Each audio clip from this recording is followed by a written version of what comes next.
அசுரர்களின் அகந்தை உச்சத்தை எட்டிய காலத்தில் சூரபத்மன் தேவர்களை துன்புறுத்தி உலகையே இருள் சூழச் செய்தான். துன்பத்தில் தவித்த தேவர்கள் பரமசிவனை சரணடைந்தனர்.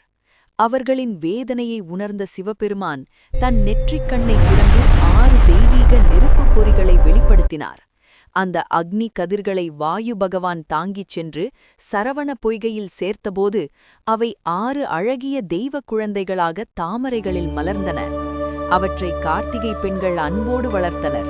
பின்னர் பார்வதி தேவியின் அருளால் அந்த 6 குழந்தைகளும் ஒன்றிணைந்து ஆறுமுகன் எனும் அற்புத தெய்வ வடிவமாக வெளிப்பட்டார். தெய்வீக ஒளியில் திகழ்ந்த அந்த குமரன் முருகன், ஸ்கந்தன் என பல நாமங்களால் போற்றப்பட்டு தேவர்களின் சேனாதிபதியாக எழுந்தார். அசுரர்களின் அகந்தையை அழிக்க தனது வேலாயுதத்துடன் வீரமாக போர்க்களத்தில் இறங்கி சூரபத்மனை வீழ்த்தி தர்மத்தை நிலைநாட்டினார். அதன்பின் உலகம் மீண்டும் அமைதியால் நிரம்பியது.